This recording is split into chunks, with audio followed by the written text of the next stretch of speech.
Okay, thank you for tuning in to Stampscaping 101.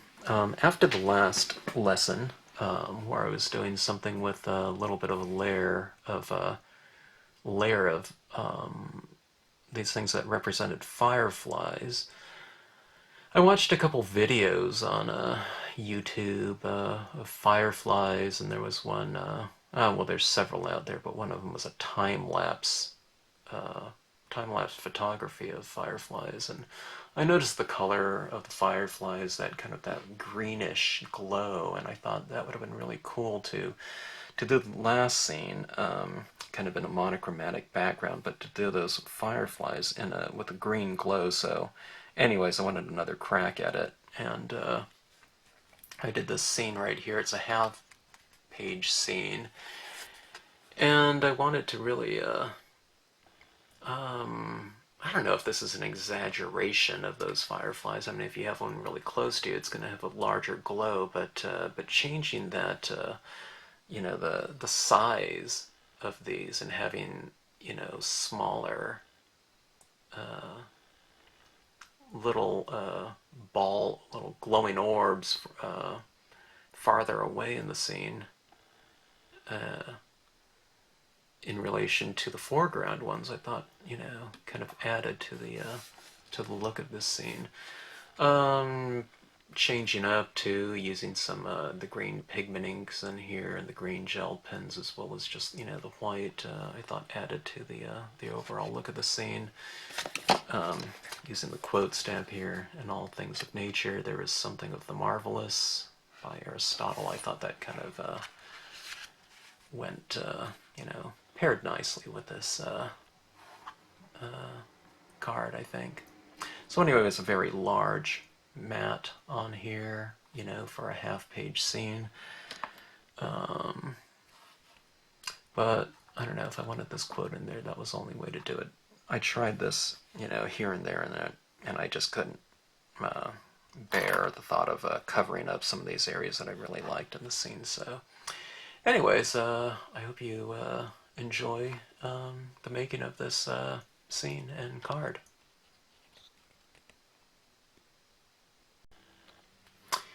Okay, we're going to do a half-page scene here. It's 8.5 by 5.5 inches in dimension, and we're going to focus it around these autumn banks, the left and right hand side. Fairly large scene, but I'm going to do this in a monochromatic value scheme to really bring out the firefly aspect of the scene, and to really make those little green orbs kind of stand out.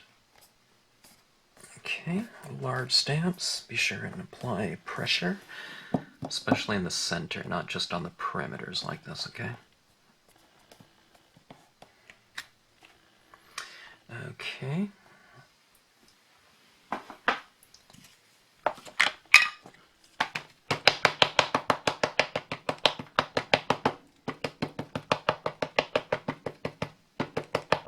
Really find yourself a really good black pad.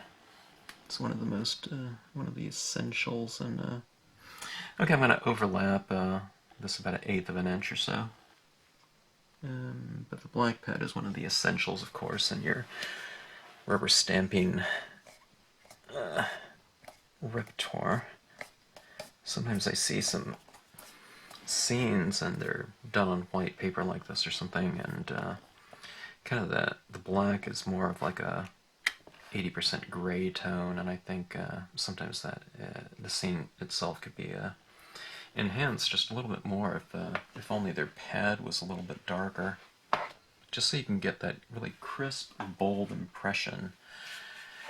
Even if it's a kind of a delicate area like this that doesn't have a lot of solids, you can get a better impression. Okay, now I have this little space over here, and I could probably I'm just going to stamp this side of the stamp right over there, okay?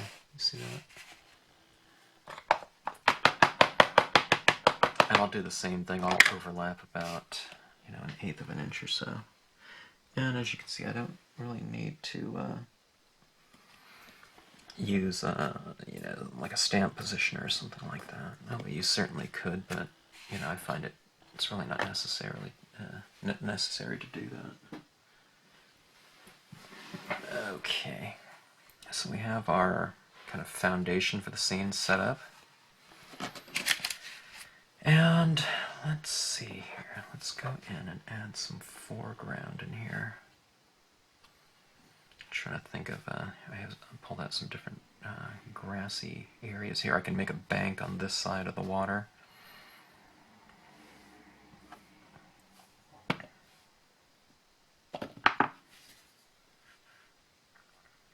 Maybe I could put some of these trees over here too, or something. I'm not quite sure.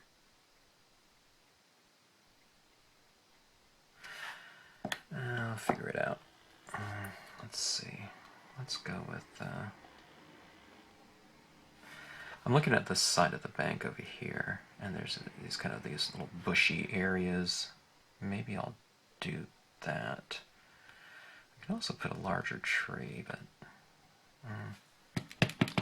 let's start off with this. This is the grass texture stamp. Okay, I don't have to stamp the whole thing. I just kind of stamping most of it off the page, in fact.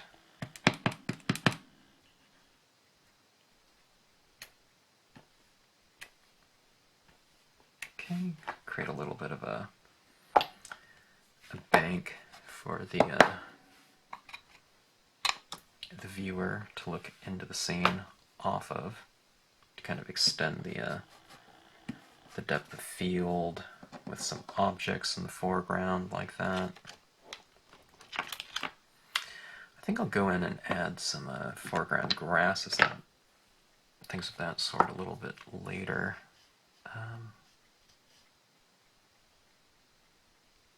If I put these trees there, I think these trees are the same as the background trees, roughly the same size. So I'm thinking I don't want to put it down here, otherwise it would represent kind of like, well, I guess I could have those little saplings or something.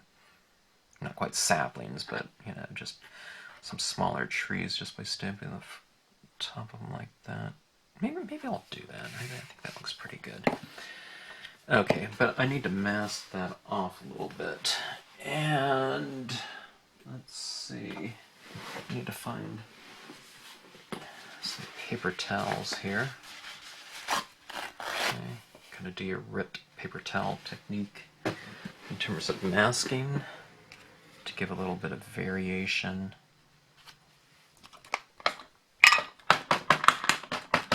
I'm just inking this up with the black again, kind of under masking a little bit. Kind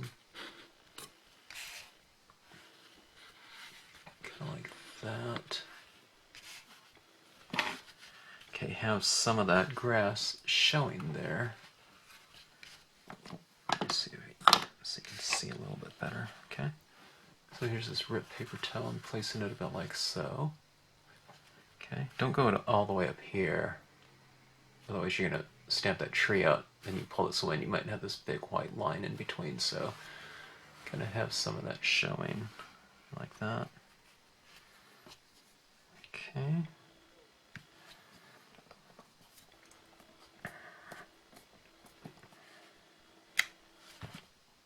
All right.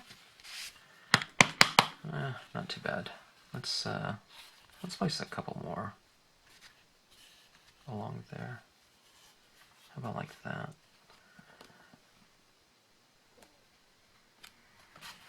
Okay. All right. I think without a couple more on the other side of the scene, I think it might look a little imbalanced. So let's go with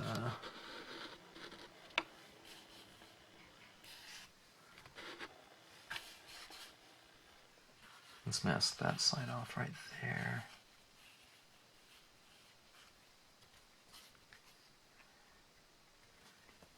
And go with those trees about like that. Okay.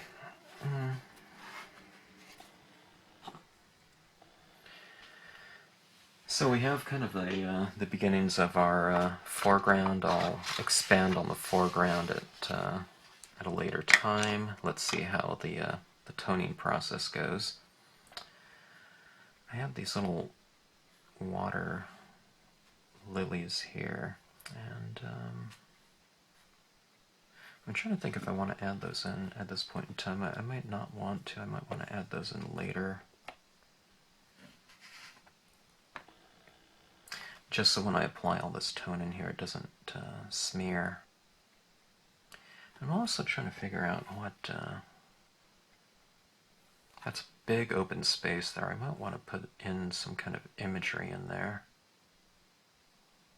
And I'm also keeping in mind you know, what this scene's going to be about is are the little glowing firefly highlights. So I don't want to make it look too busy, but I want to put something in here, and I think I want to put I want to make it look really calm though. All right. Let's see.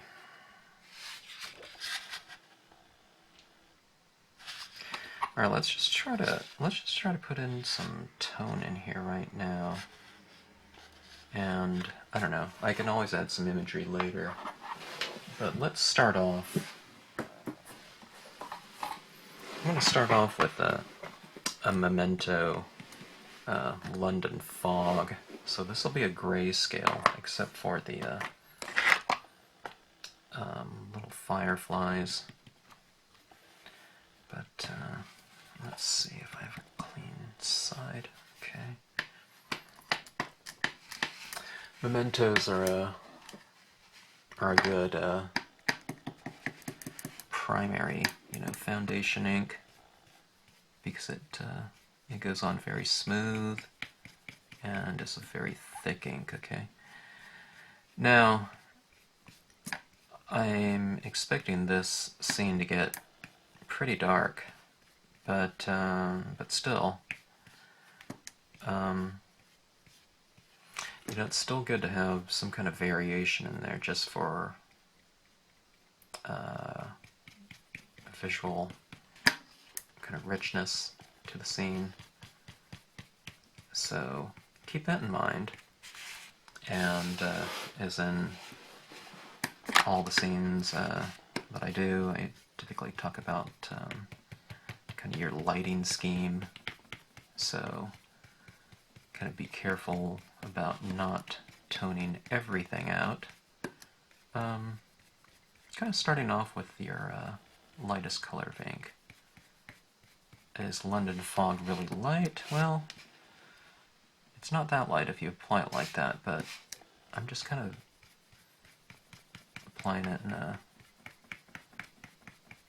slow fashion here. I'm kind of pulling off some, you can tell. I just re-inked my Marvy black because I know I was going to use a ton of black in here, and I notice it's kind of smearing some of that, the impressions right there. I guess I could have let it set up for a little bit, but I don't know. It's not really going to matter to me too much, but that being said, I'll be careful kind of in the lighter areas. It's going to get really dark, like right in here. So I'm not really worried about that, but I'll use a lighter touch around it, some of these areas here. Or I'll just dab like this and it won't streak the image. Okay. Going back to the lighting scheme, maybe I'll leave some of this grass here just a touch light, you know, so it looks like some of the, so it's capturing some of the, maybe the moonlight.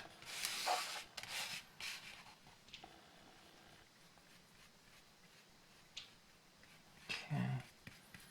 And I usually like to have kind of some light up in the sky, kind of reflecting down in the water.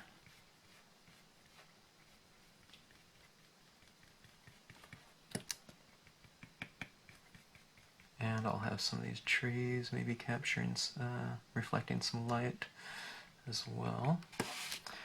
So down underneath these trees, I think I'm going to really kind of focus some shadows, okay?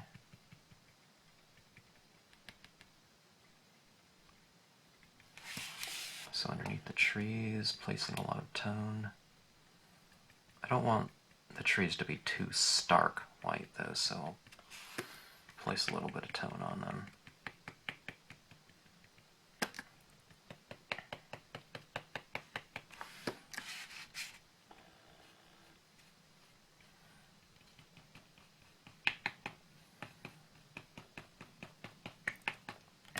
I don't know if there was some, there might have been a little bit of blue or green on this stylus tool before I started using it here. But the gray is looking a little bit kind of like a cool gray, maybe a slight greenish gray.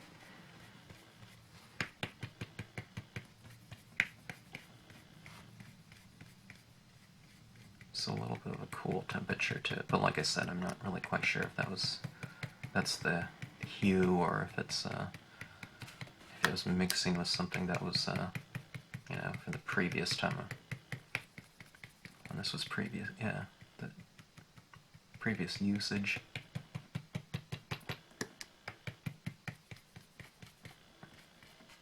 You can kind of see the light and the reflected light down here just by making the areas a little bit darker up there.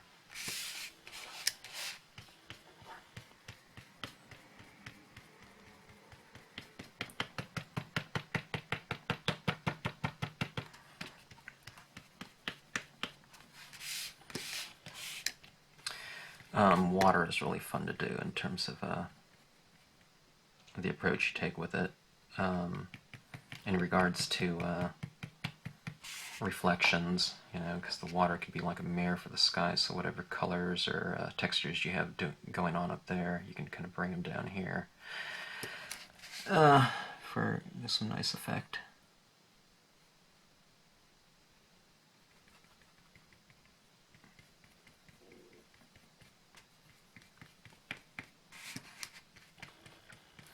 I'm getting close here. I think I like the lighting scheme. Just that little swatch of color up there is kind of nice. And this could be like a night scene, or it could be something like where it's transitioning from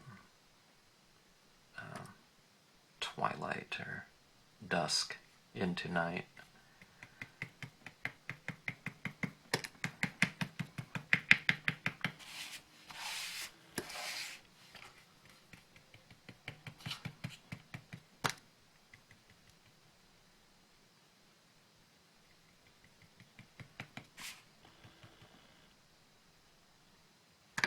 So you can see this autumn,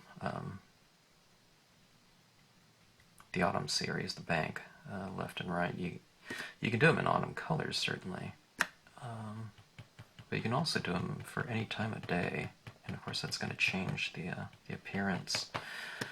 You can also do them in greens. You know, it doesn't always have to be the autumn version of it. It could be, you know, the leaves could be coming in green. You know, you can set all kinds of colors.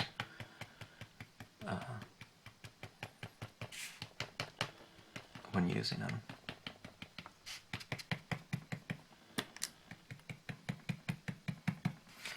Okay, I think that's about it with the Memento London Fog.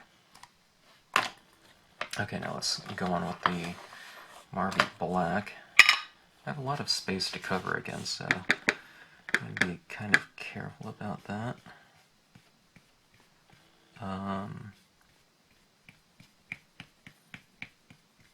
The surface isn't too slick, you know. It could be a little bit slicker for ease. I kind of feel this the stylus tool sponge tip to be kind of, it's grabbing a little bit, so I need to be really delicate with my touch here. Don't squeeze too much, you know, just get it, you know, try to achieve the value you want through the use of multiple passes with the tip here, as opposed to trying to get it all in one. Okay, that's when this technique here becomes for me more manageable. Is if I just kind of extend the process. Okay. As I'm doing this here, it's kind of something just came to mind. I think it might be kind of interesting to make this kind of a deeper blue rather than this kind of this gray black here. I think that lime green would go really nicely with like a real deep navy blue color scheme as well. And that might be a color that I kind of work into the color scheme here. Let's see how this one goes.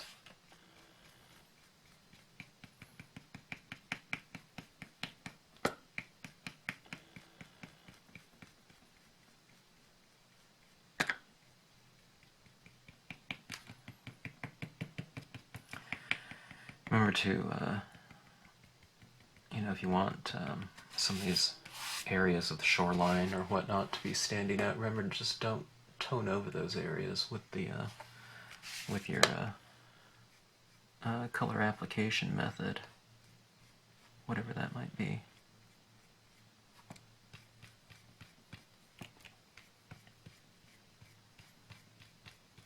I say that because this composition and this kind of scene that I'm doing, you can also do the same type of look with other media. You can do this scene in Copic markers or something like that, or an airbrushed Copic technique.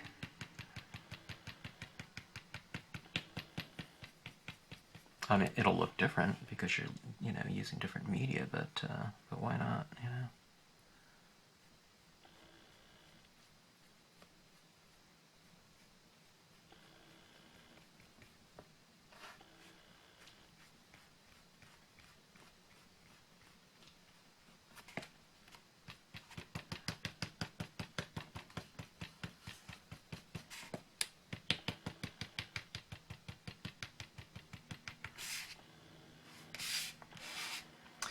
See this in here, it's so dry, this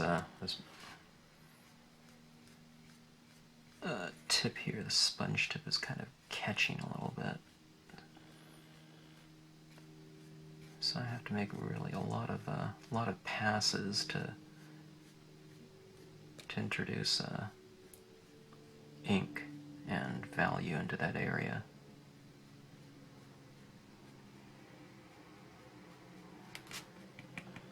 Once again, when you're doing kind of these monochromatic approaches to color application, it really goes. Things get defined in a hurry. You can really see the kind of lighting scheme coming around, in quick order.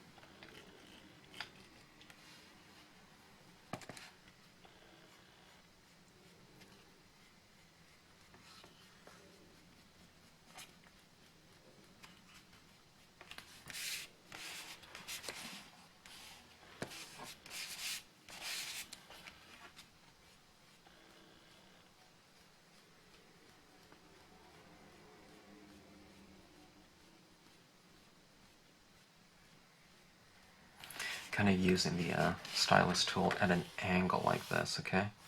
Not flat like that. it's kind of more at an angle like this. So I kind of have that thick to thin look.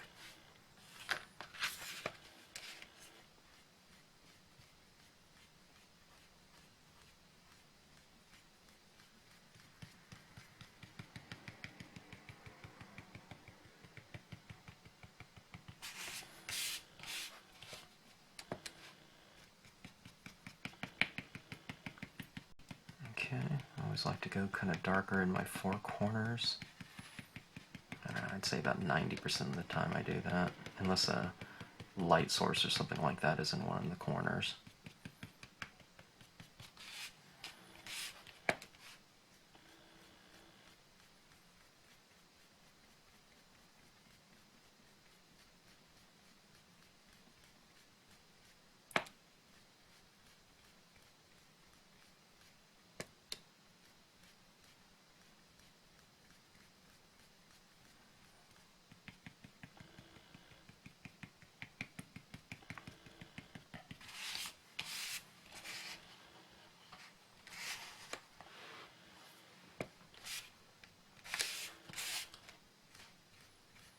This is what I meant about kind of having so much kind of open area that there's a lot of area to kind of address with ink and texture, and otherwise it looks kind of potentially look kind of sparse in the middle. That's what I'm thinking about. Maybe kind of a deeper blue might look good in here.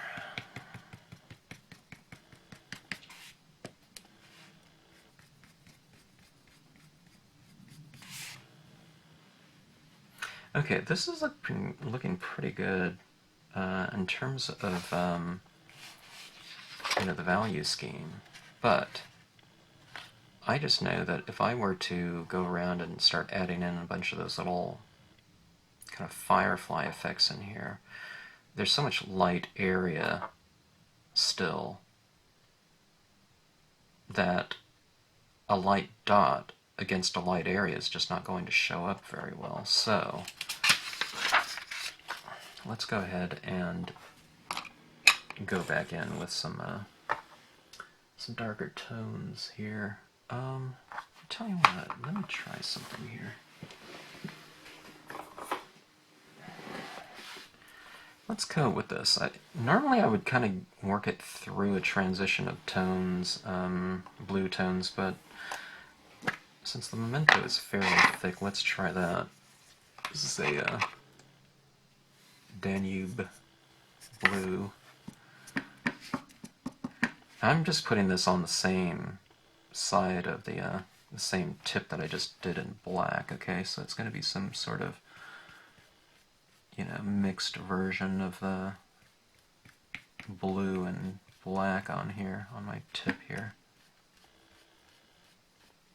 Alright, it's kind of a cool blue.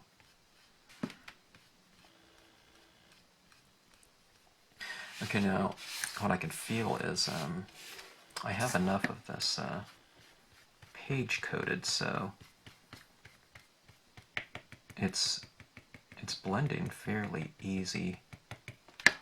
You know, that blue, this is a thick blue, and I'm putting it on a card that already has quite a bit of ink, in other words. So it's not going on very dark at all, because the page is kind of super saturated in many ways. In my case, or in this scene's case, that's good, because I want to have control over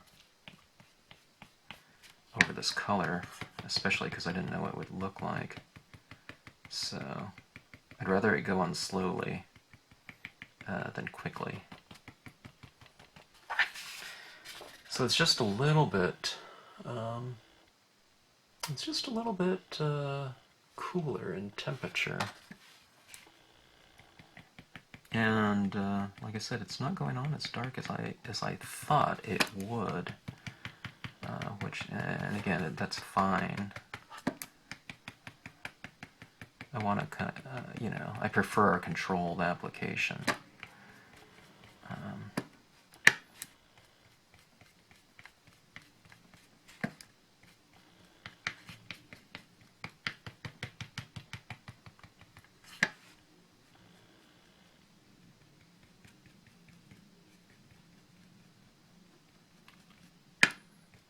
as I apply this, again, I'm kind of being careful not to, you know, just completely obliterate my lighter areas. Okay, I might darken them up a little bit, but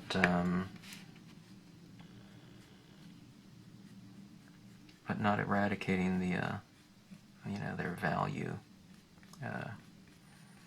their lighter value in relation to their surrounding area. Okay, not completely, at least. I still want those lighter areas just kind of stand out. It might be a dim kind of highlight as opposed to kind of a bright highlight then.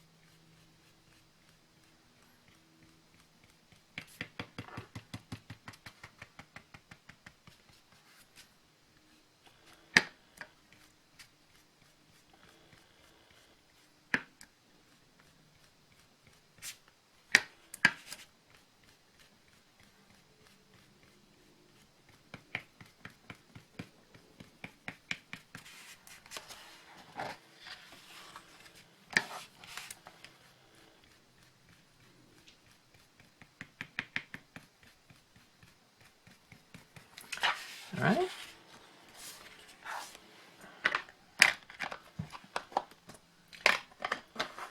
As I mentioned, these kind of monochromatics go fairly quickly in terms of the color application process.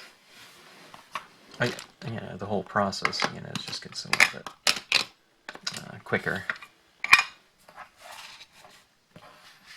The next thing that I'll do will probably be like have tons of bright colors or something like that. As this will be the second kind of monochromatic that I've done in a row. And I start feeling like doing something else. Okay, now this is the Marvy number 3 blue. To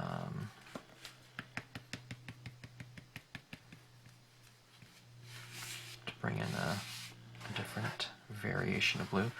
The Marvy number 3 is very kind of navy blue in hue.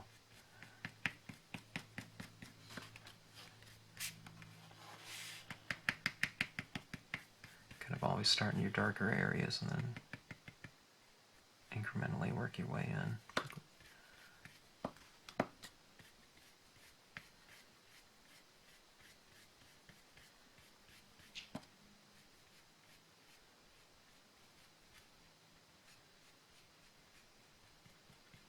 And with your darker colors, you might not need to re-ink quite as often, because you can still use the kind of the drier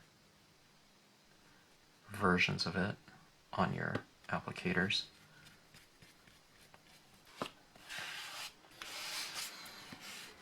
And also the page is kind of getting more saturated with ink, so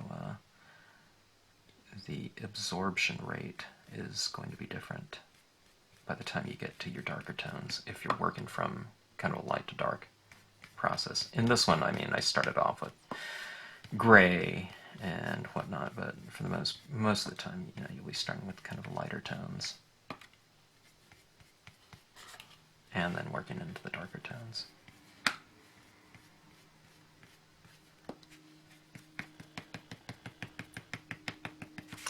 Okay, kind of a real dim, it'll be kind of a backdrop for our subject matter. Remember, in this, a lot of times the scenery itself is the, it's kind of the main subject matter. Now, in this case, it is going to be scenery, yeah. But I really want, you know, the focal point to be these little glowing bugs, you know, lightning bugs or fireflies, okay? So I don't want, a lot of this area to kind of stand out at you. I want it to be, just something in the background. It's a backdrop, it's a set, for the, what will be the stars of the scene. So that's why this is getting kind of, there's a lot of it's muted. I don't have a real strong focal point in the scene in terms of the stamped imagery. Okay.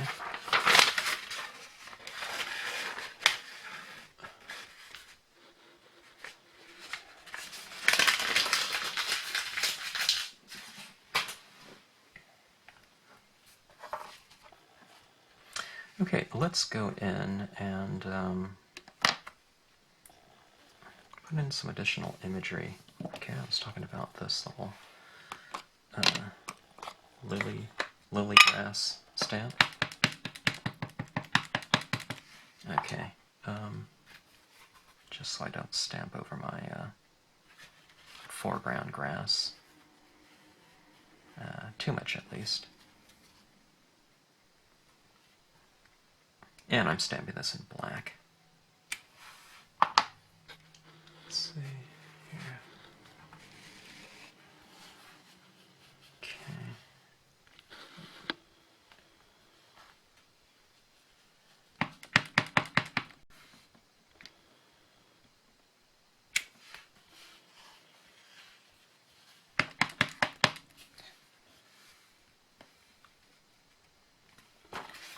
Let me blot off some of this. So.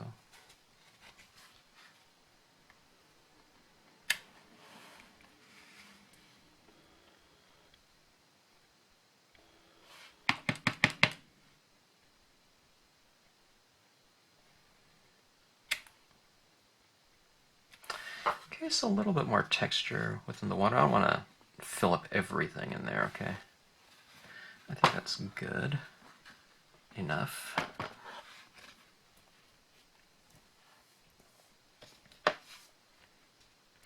And in kind of this little micro world,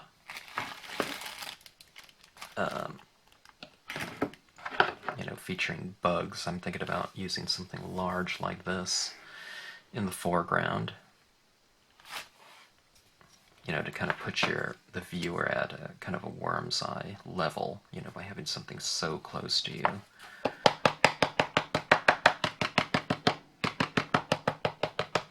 Maybe it's not a worm's eye, that kind of means that you're kind of down on the ground or something like that, but kind of like from a bug's perspective, where you're right next to, some kind of foliage. So this is just kind of going in, adding, a great deal of depth. Before, the grass, on this near bank was the closest thing to us, but now we're putting something that's, to the viewer's eye, maybe, I don't know what that would be, maybe 12 inches from you or something like that, as opposed to, 20 feet away or 10 feet away. Okay, so you're really extending the field of view. Okay, in the scene.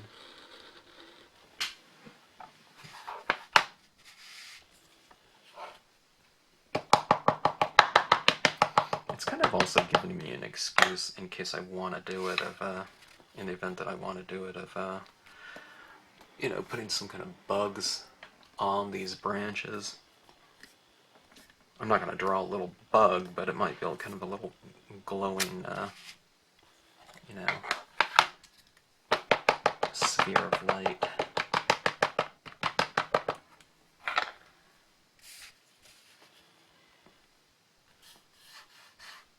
Okay, I kind of went high, and then I'm going a little bit lower. I don't want to go real high right in the middle there, so I'm kind of, I also want to allow the viewer, from the viewer's perspective, to enter the scene here.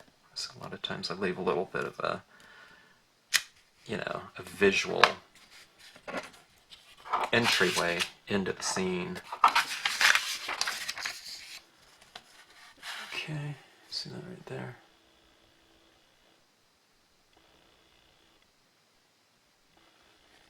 And there you have it.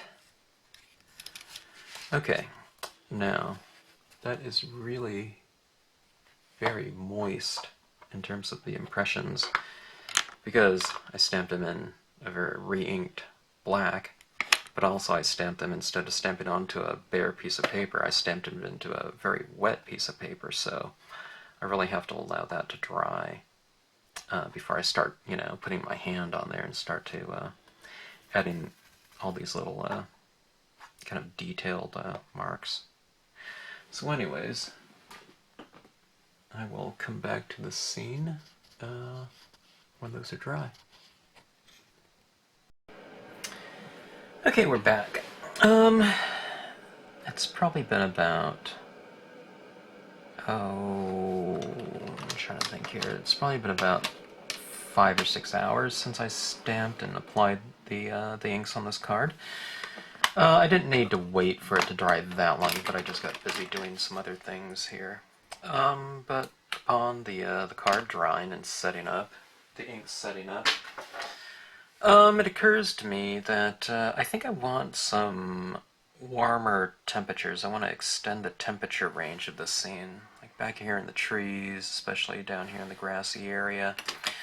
And I'm going to do that with a light green tone.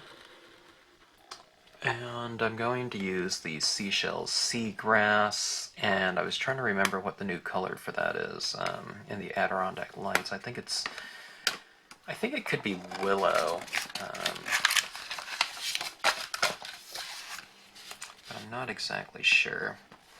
We have the new tones on noted on the website next to what they used to be called. Okay, as with all things Adirondack Light, the tones are very, very pale and light in value. Okay, so it's just kind of warming things up a little bit. Okay, you can see a little bit of the difference between here and here. Now the reason why is I thought it would bring in some life into the scene, having a hint of warmth, even though, you know, in reality we might not be able to see these warm tones kind of with the absence of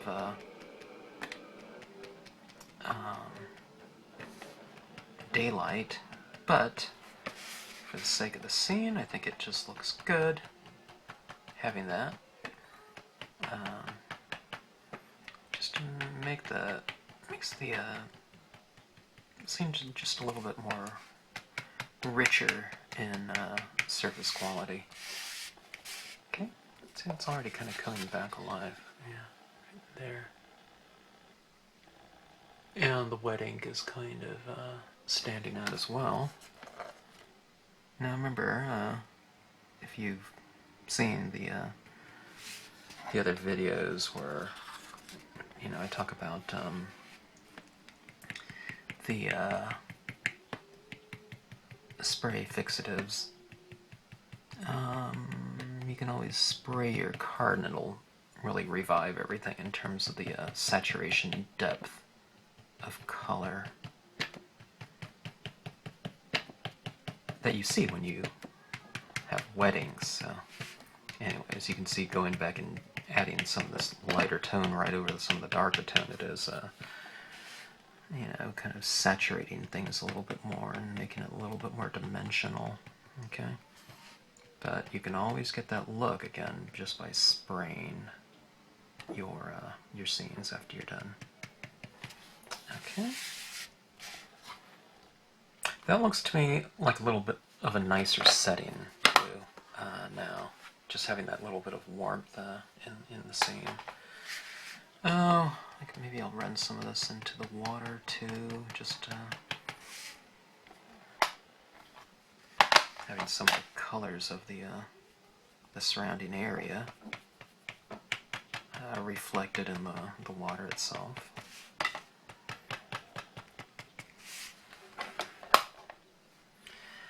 Let's try this. This is the Distressing Peel Paint. That's a cool name, isn't it? For an ink, or for a green. It's a little bit brighter of a green. Looks pretty good up in those trees and down in the grassy areas. Okay, see that kind of coming around. Let's try it over here.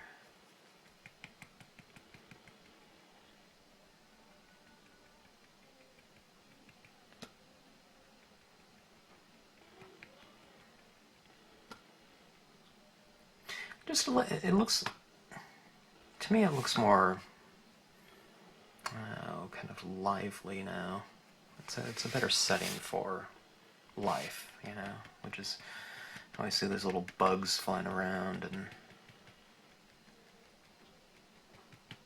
kind of this background, this green will kind of relate to the colors that you know, the fireflies will be giving off. Okay, better. Alright, let's see what this looks like there. Okay.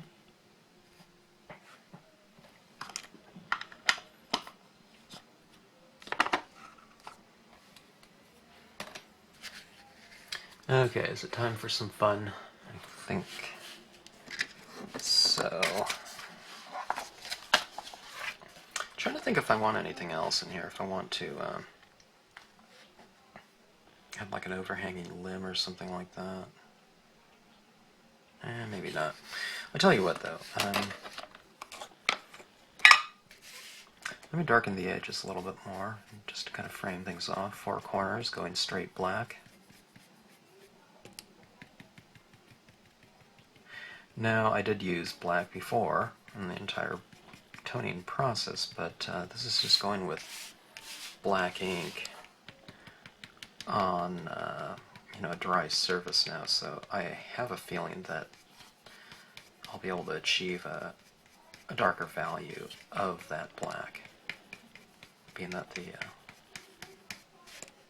ink underneath is dry, so I'm getting more penetration with the black, you know, on the surface, as opposed to just kind of wiping a lot of it off in the you know, the layered process when the page is a little bit wet. When you go over the ink, go over it with some more ink, you know, it's not setting into the paper quite as much. So anyway, so here you have this kind of little vignette again. Now that looks kind of harsh there, but when this dries off a little bit, it'll blend in more, and then when I spray it, that is going to get darker. I know it. Okay, that should remain, you know, as dark as it is right now, but those other tones are going to get much more darkened, as a spray kind of brings back the freshly inked look. Okay, let's see. I think before I get to the fireflies, I think I'm going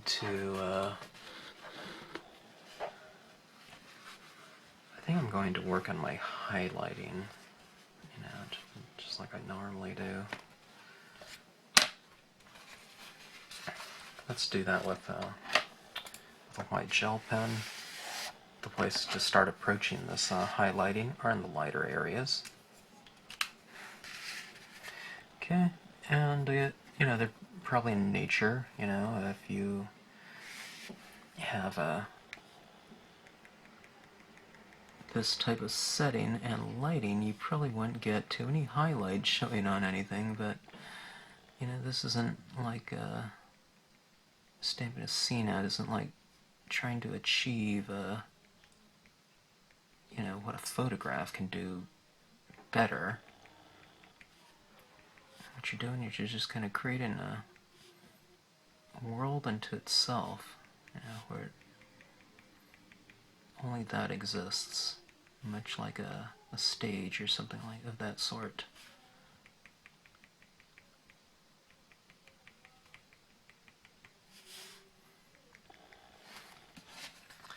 Okay, so those highlights kind of bringing out the trees a little bit more. Down in the bushes.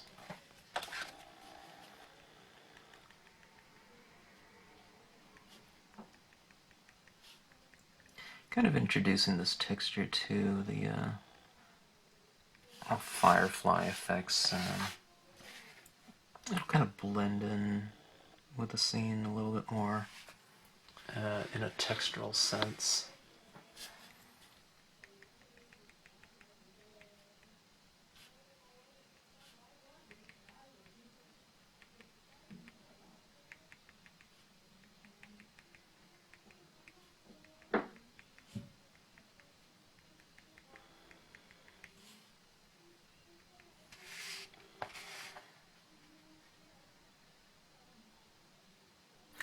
I'm looking at this scene. I might want some more texture in here. Let me add some more highlights first, and I'll grab the stamp. I have that little tiny rock stamp. I think will do the trick. Okay, let's see.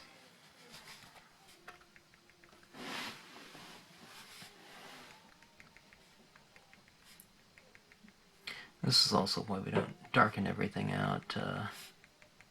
If we did, we wouldn't be able to really use these highlights quite as effectively, because it would stand out too much. Okay, so you have to kind of put more of these little highlights in the lighter areas, and then just kind of peter them out a little bit as it moves into the darker areas.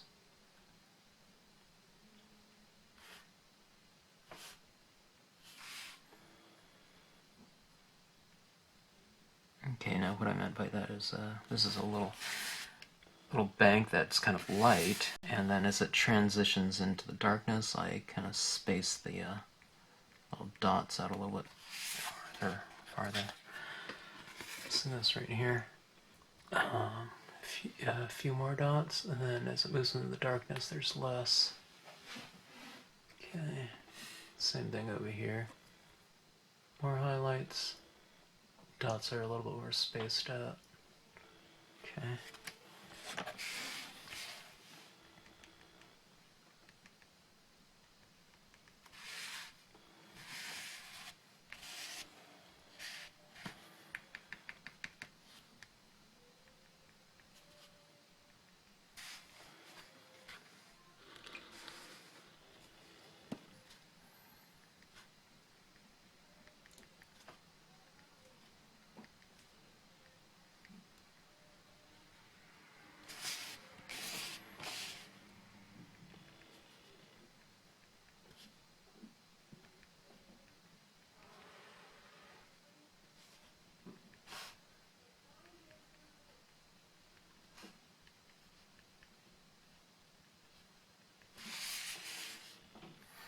Put a few little highlights on these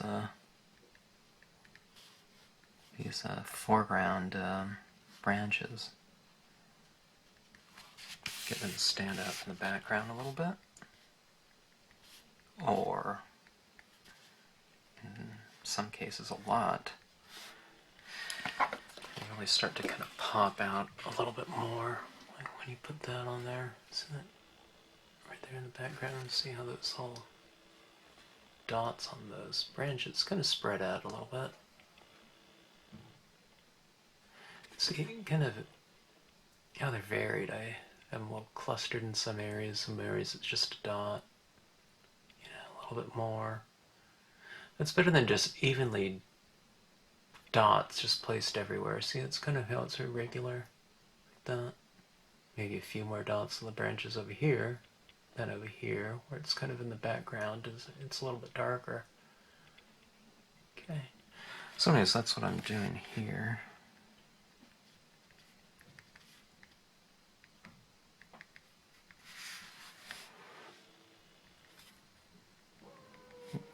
kind of darken the trees there, but I can kind of go back in and redefine some of the trunks.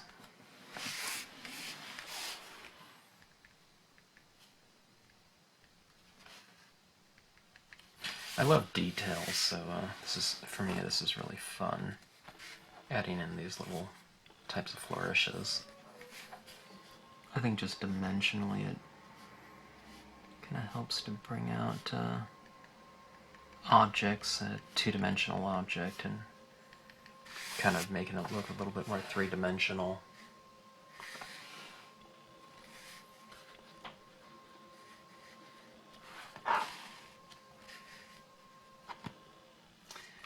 Okay.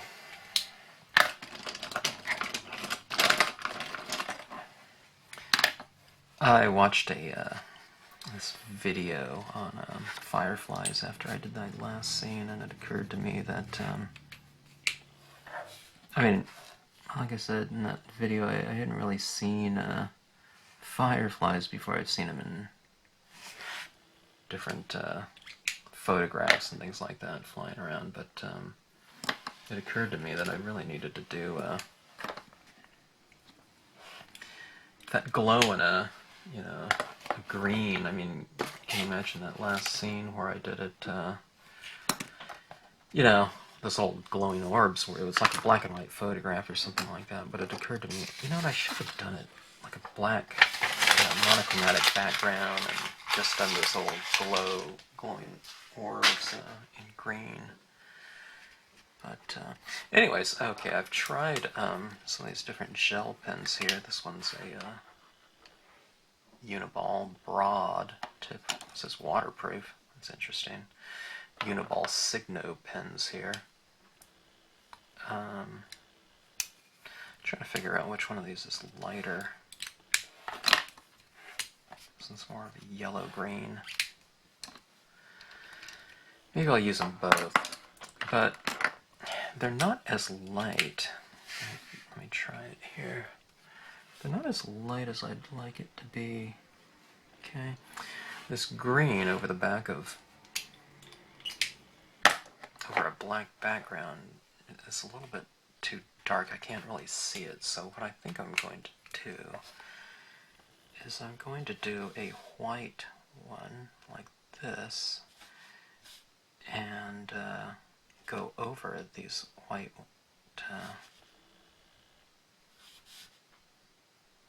little dots. Oh, and these little firefly documentaries that I saw, I noticed, you know, there's all these little fireflies in the trees too.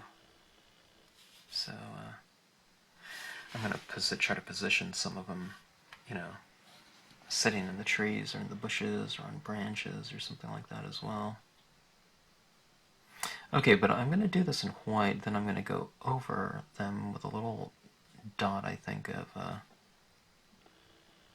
green. One of those greens. Now, I don't know if I'm going to remember which one of these little dots that I'm going to be laying down as supposed to be a firefly, but play it by ear and add them accordingly.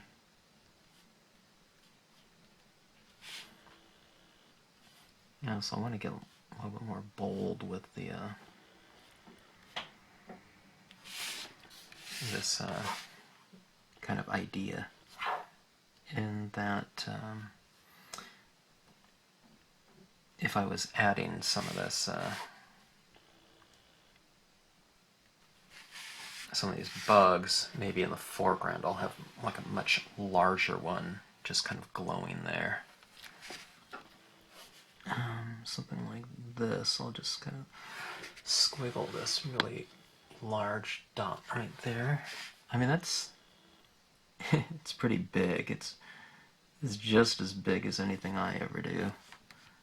Okay, in terms of with this pen, you know, against a background. Okay, so go like that. Kind of these ones represent little fireflies that are much closer to us. Maybe some are sitting on some of these branches here.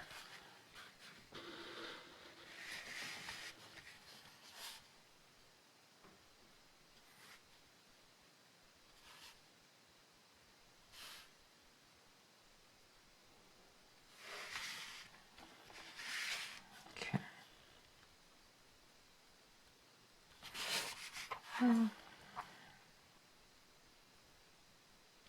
Some of these little dots are a little bit closer to one another. I'm starting to see this right now.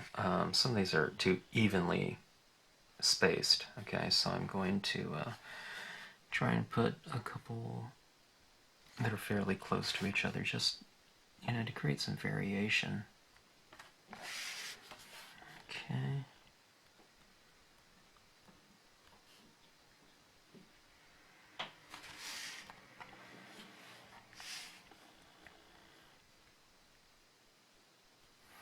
I probably won't put any up there. I think that represents something that's just too high. Okay. Put some through the trees.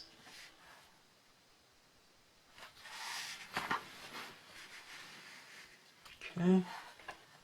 Maybe something down here would be good.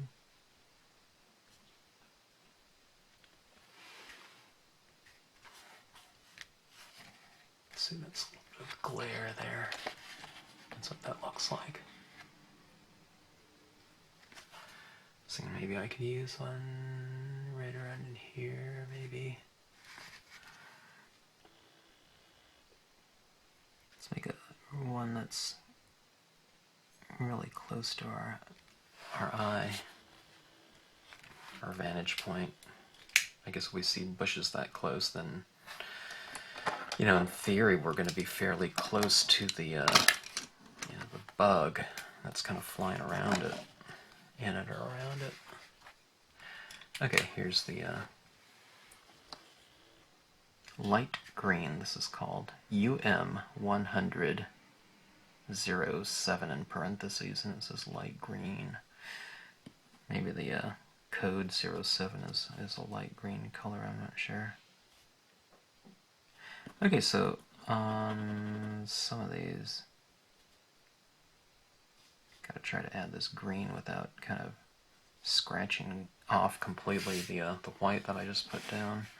Let's let that one kind of dry a little bit.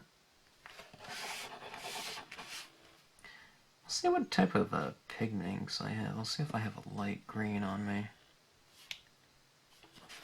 It might be interesting to maybe not use all light green, just, you know, like in these little glowing orbs, but maybe have a combination of light green and white. But I know I used to have them. We'll see if I do still.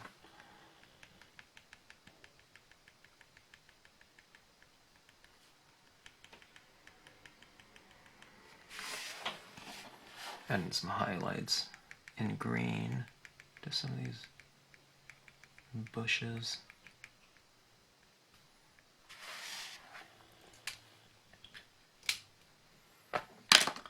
Okay.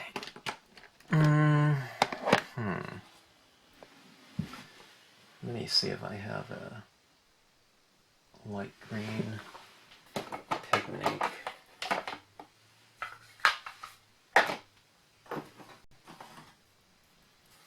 Okay, this is lime color box. Lime color box fluid ink pad lime pastel.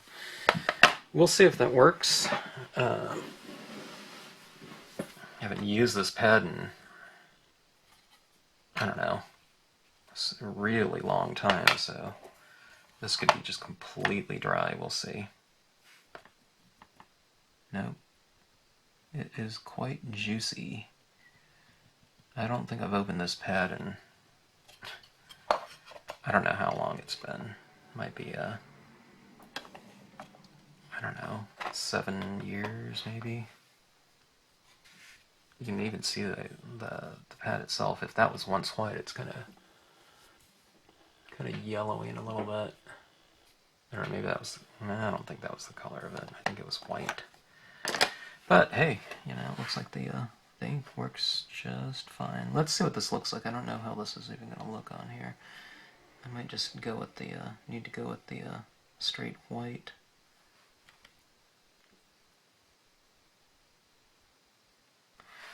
That's kind of interesting as kind of a base color, that green. I need to go over it with the, I definitely need to go over it with the white though. Let's do some of these. Maybe just to get a little bit of variation, maybe I'll put some of this under some and just go with the white on others.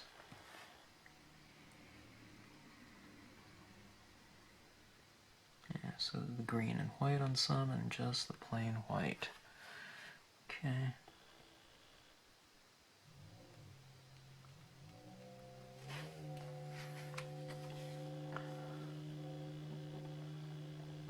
Kind of interesting, huh?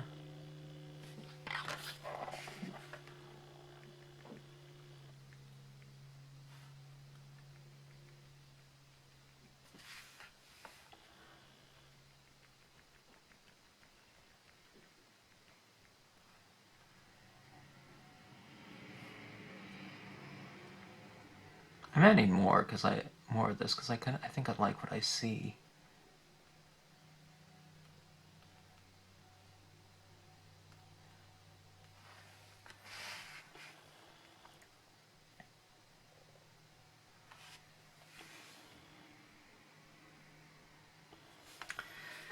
Okay.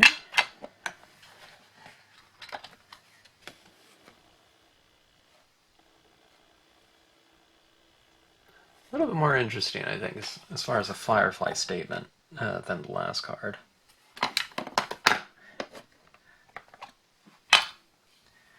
Okay, switching up from that green side to a fresh side. And let's go with the white. Dabbing off quite a bit, and in doing so, kind of preparing the cotton swab. Okay.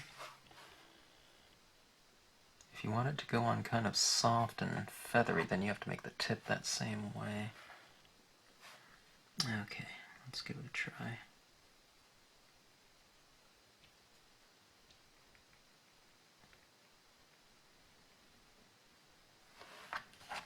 Okay.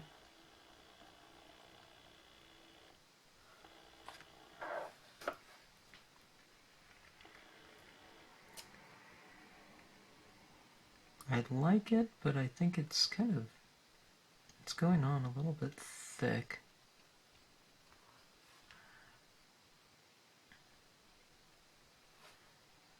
So I'll use a lighter touch, plus it's also getting lighter just because, you know, I'm using more and more of the ink off of it, so it's just going on kind of in a drier fashion. Okay.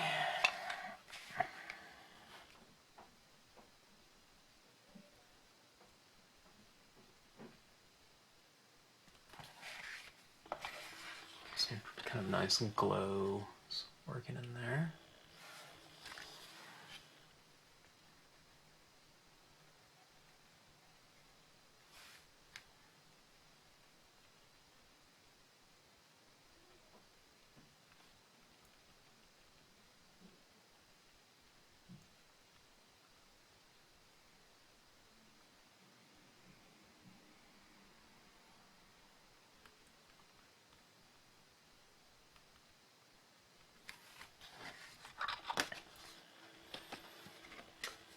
I think these two fireflies found each other, sitting on the same branch.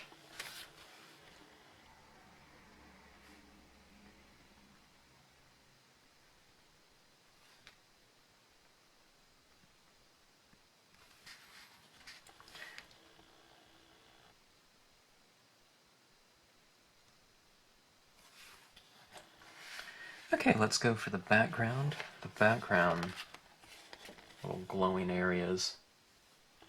I don't want them to be as large as the foreground, so put a few little light dabs around it. Don't spread it out as much.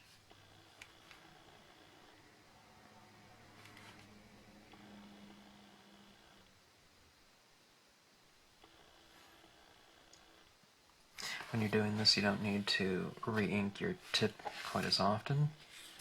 You want to kind of use it in a dry,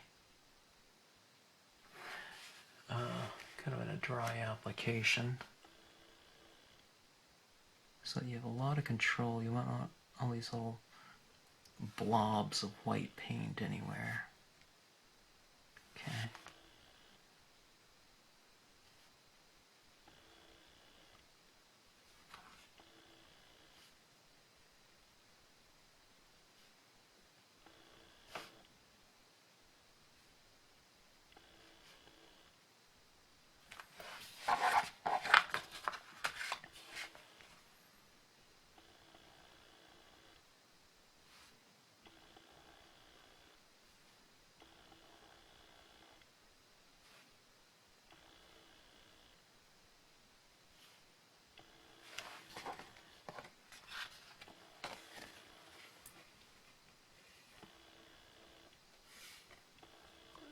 It's a fun little area in there, I think. You can use a little bit of green in there, though, can it? Yeah.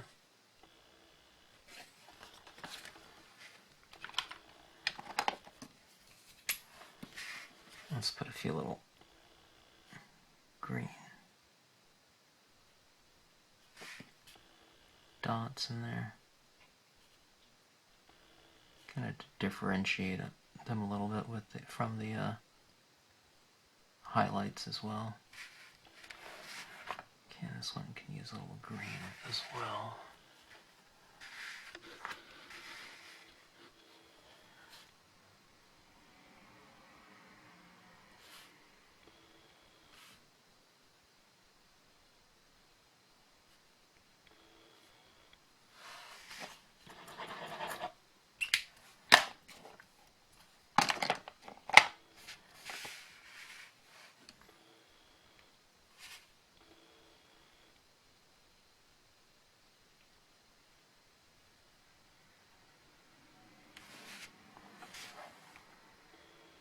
Going to switch back up to the green side again. I didn't need to re-ink it. Okay. Just try to build those colors a little bit more. Okay, let's go back to the white.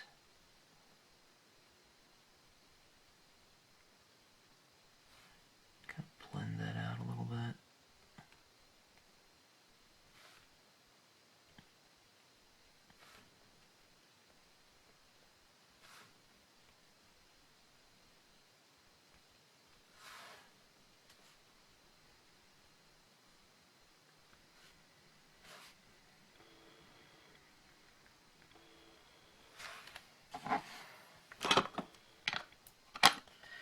Okay.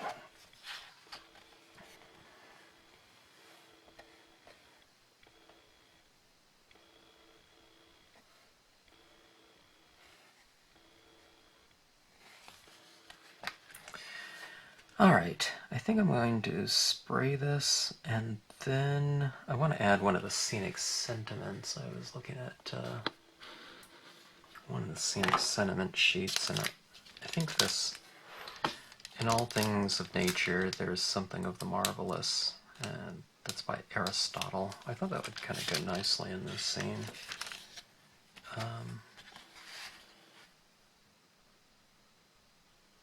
Trying to think if there needs to be anything else in here. I think the crane and water might be kind of an interesting touch in here. Or something. I'll take a look. And if I stamp something out in here, I need to do it, just about anything that you do. As far as stamping goes or color application, you pretty much have to do it, for the most part, you need to do it before you spray it. because if I spray this and put an acrylic seal over it, it's kind of hard to stamp an image over the top of it unless you're doing it with maybe, you know, like a StazOn or something like that. You know, might work.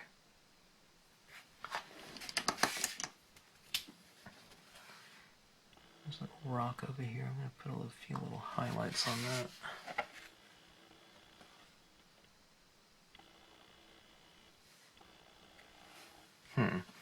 You know what? Let me see something here too. There's little glowing orbs here. I'm going to put a few little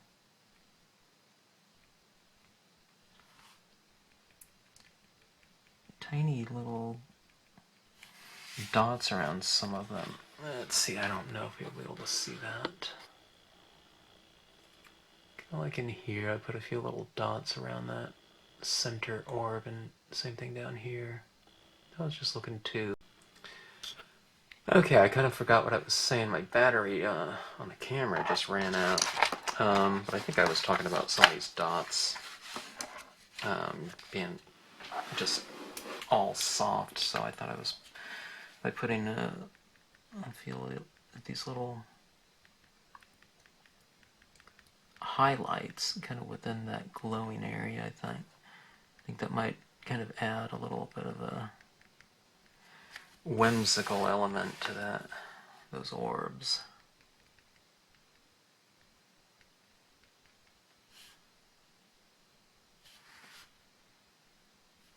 And I think on some of them, I want to kind of redefine that center a little bit more. After going over it with the ink, with the pigment ink, I can't see those little dots as much anymore. Maybe after I spray it, they'd stand it again, I don't know. Okay, let's see.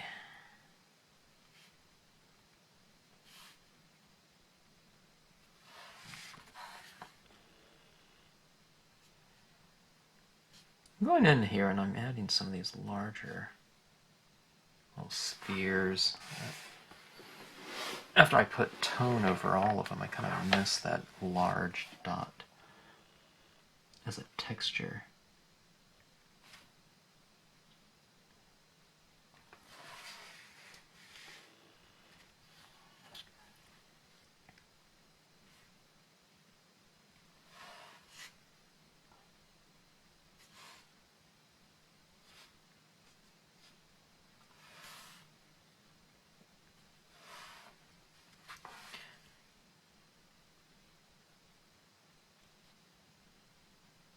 Maybe it's not very original, but I think the name of this scene will be Night Lights.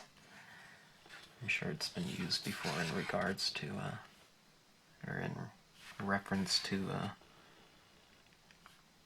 fireflies in a photograph or piece of art. But I think that's what I'll title this one.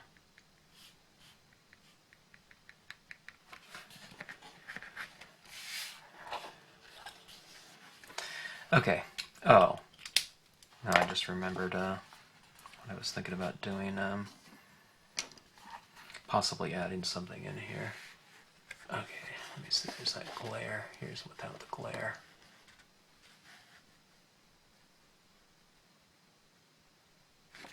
Okay. Let me go take a look at some other possibilities as far as imagery on this goes, and I'll see if I can find anything. Okay, I have a couple stamps here. One's the crane and water, and the other is solo canoe, I think. Either of these might be kind of an interesting choice. You can put something in there like that, create kind of a visual anchor for the scene. Or this little crane in here, kind of looking into the scene like that, I think might be an interesting choice. I don't know, I think both would look good, but I'm kind of leaning towards the crane. see.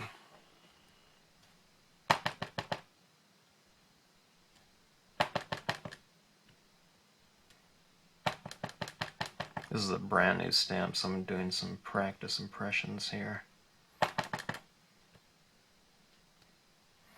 And also kind of figuring out the best pressure to use when using it.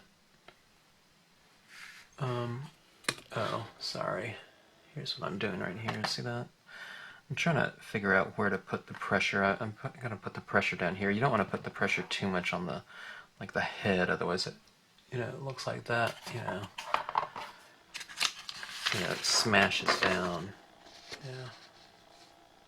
Right here. So you want to put the pressure more on the body, so that little delicate beak doesn't get doesn't look like a duck beak or something like that. Okay.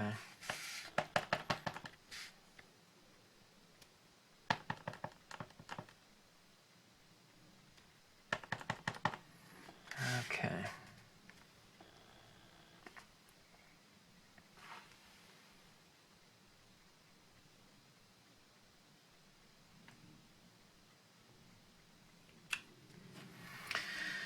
All right.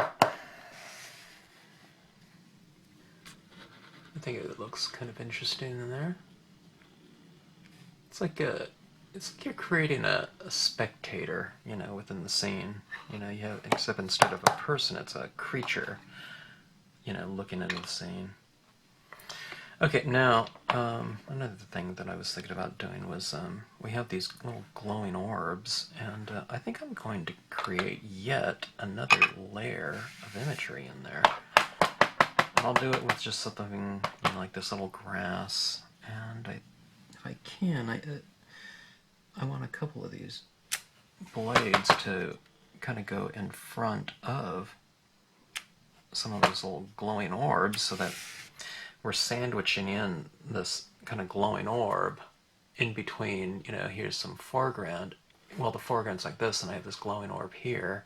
And what I'm doing is I'm putting another layer of imagery in front of it, thus creating, hopefully, an even stronger sense of visual space.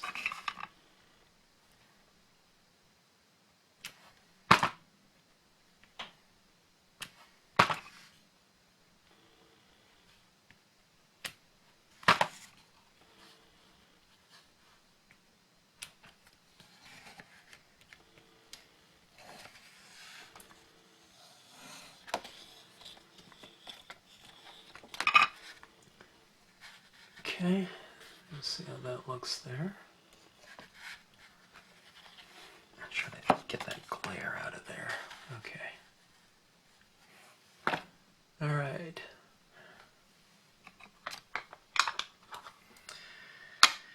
Let's see. I guess I'll spray it now.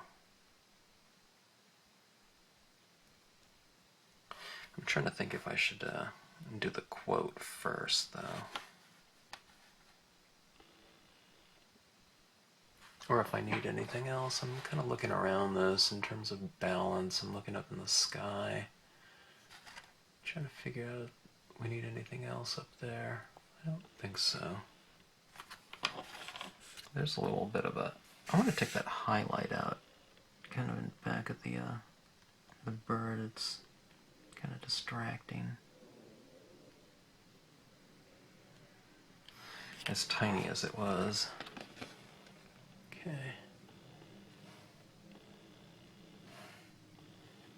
It's real. Kind of it's a nice light show. That'd be another good name for the scene, maybe. Light show. Yeah, let's do it. Let's go with the night lights, I think. Okay, let me go and spray. Okay, just in from spraying this, and you can see how much more saturated the tones got. Okay, you can see how shiny it is too. I mean, even though this is glossy paper. You can see the saturations of color, the evenness of the sky. Remember, it was kind of getting, it was really dark over here when I added the additional black tones over the top of the kind of that grayed out, dried ink. So it kind of perked everything back up, and you can see the depth within here, the darker reeds, and the background. I don't know, I guess that background, or the former foreground, looks a little bit more gray next to this freshly stamped one, so I don't know, maybe taking some ink over the top of it did kind of mute it a little bit, mute the foreground imagery, the previously stamped foreground imagery. Okay,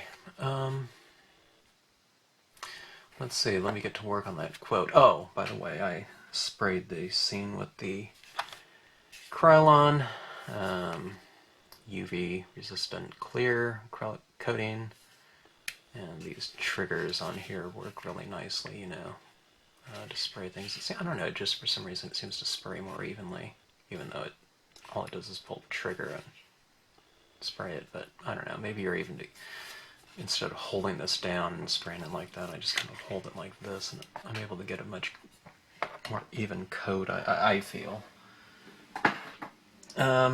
Okay, let's figure out the quote and get that positioned.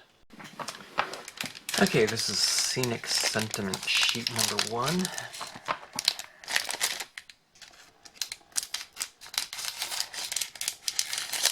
Doing an unpackaging here.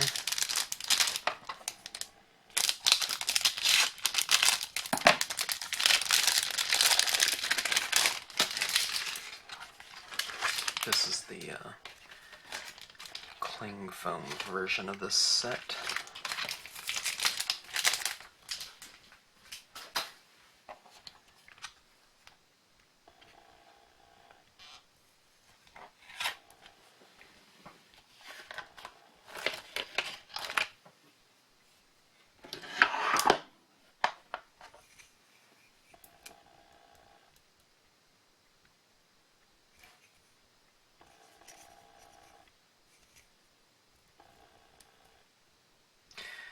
Okay.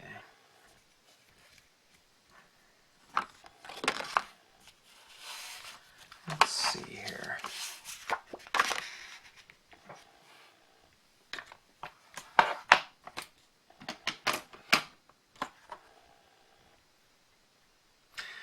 I'm going to do the background first. Let's approach the background a little bit like we did the background of this quote. Let's approach it the same way we did with the scene, you know, in terms of the color scheme. Okay. Let's go in with a little bit of the black. Okay.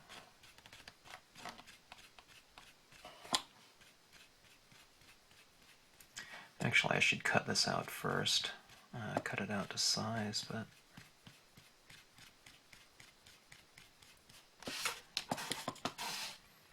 let's see.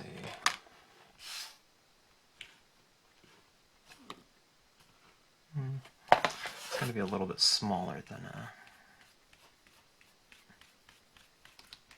I thought. Okay, let's go like that.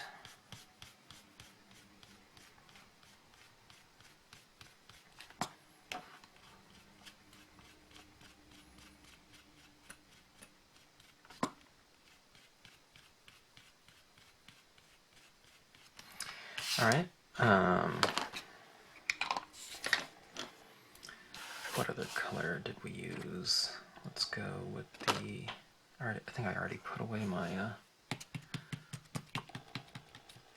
already put away the memento, unless it's sitting right in front of me, which it is oftentimes. I don't see it. Oh, let's just use some of the. Let's use some of the seagrass.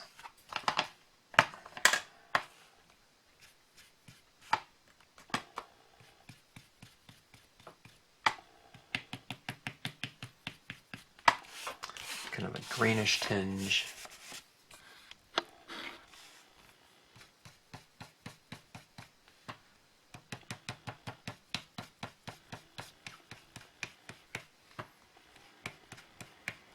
By doing this kind of vignette, you know, you really bring potentially bring the viewer's attention to the quote itself. So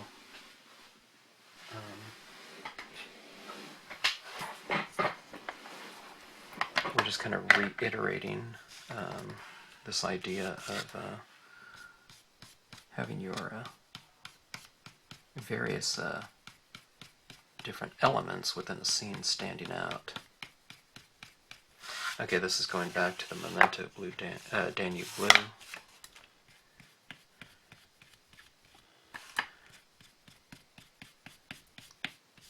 If I don't like this color scheme with this quote too, I'll just change it around.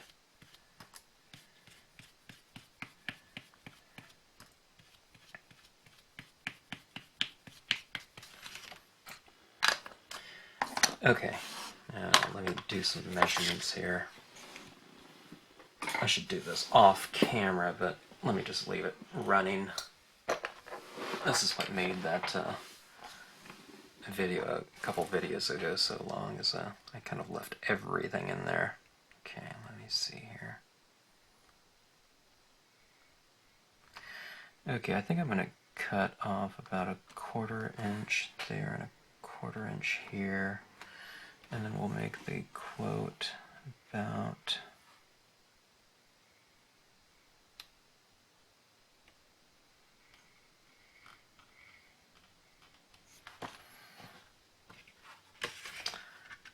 something like right there. Let's measure. Okay, 1.5 inches. Inch and a half here.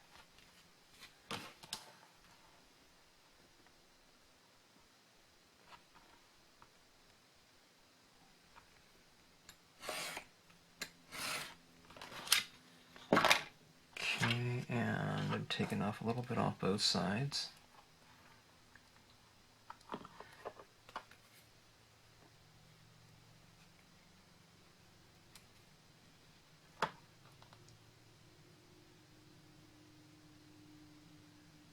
It's about 3/8 off one side. 3.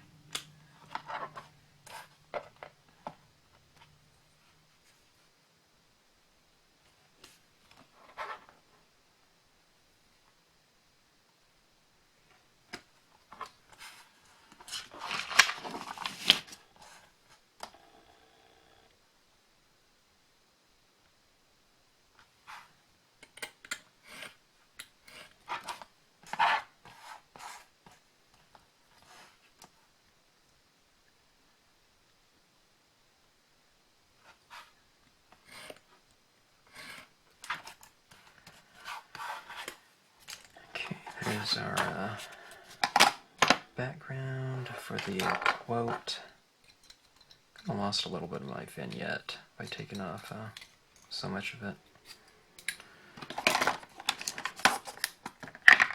Let's try more of the blue, Memento blue.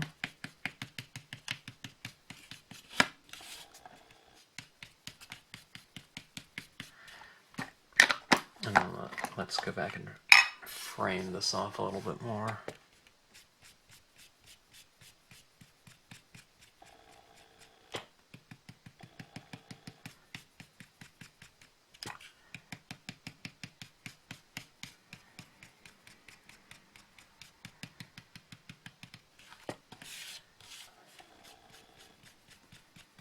Even with a little tiny piece of paper, see how I'm always just kind of turning the card and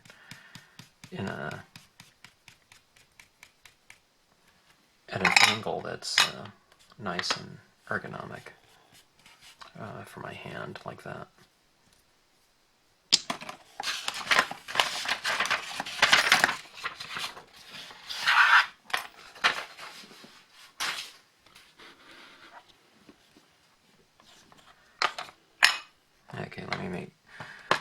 hopefully I can get this on there straight.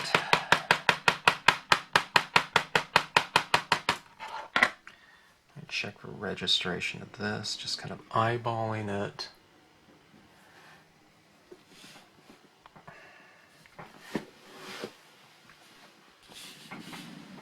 Okay, the camera's in kind of right in my way.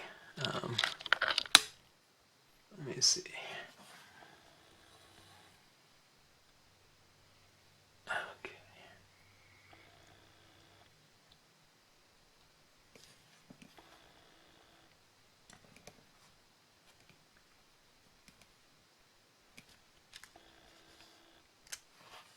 Okay, good enough.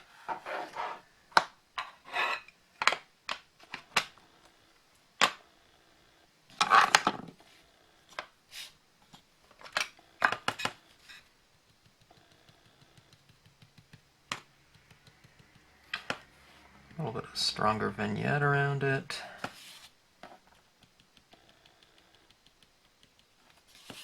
Oh, I like this color here, you know. This is kind of Aristotle.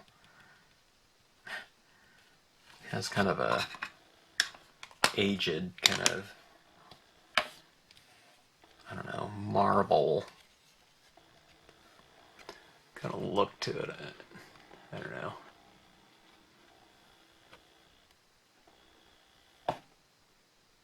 Okay. So I'll try to find some matte paper to matte that off and figure out a good spot within the scene to place it, and we'll be done. Okay, so one more step here. Okay, I've matted the scene off. Just real thin light blue, star green light blue. Such a very, very thin border. There's a whole sheet of star green behind there, so, but it's effective. It's using up a lot of paper, but this is just some kind of dark green cardstock that I had. But anyways, I triple matted this little quote here, and I started moving it around in here, trying to think of a good spot for it, and I just couldn't bear to cover anything up, you know, because with a quote this size, so I decided just to make this a really large format card. It's not going to be folding or anything like that. So this is a sheet of paper that I don't know, it was a scrap paper I think for the last scene I did or something like that, and it fit on there nicely, and I'm just going to put this quote underneath it, kind of like a little plaque or something like that. Okay, so just 4 photo stickers. I put photo stickers for all the layers of the quote matting, as well as the picture matting. And okay, just kind of eyeballing it from left to right, trying to get it somewhat centered. Put a little bit closer to the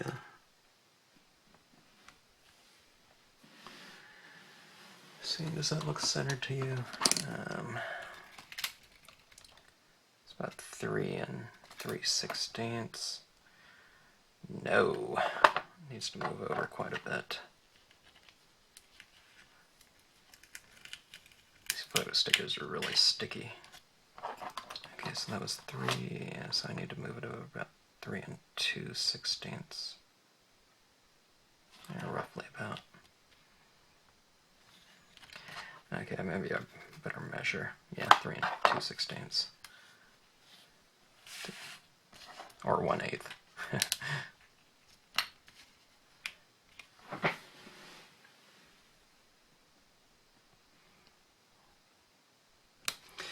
Okay.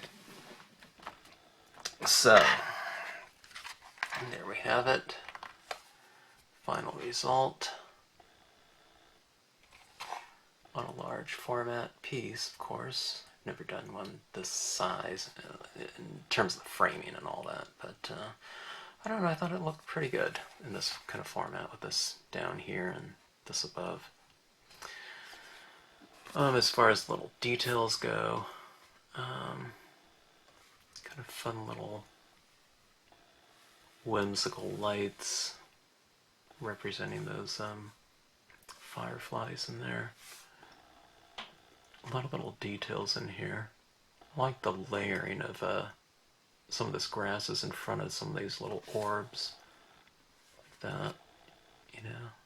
It really sandwiched and kind of made it a little bit more dimensional that way. And in a very narrow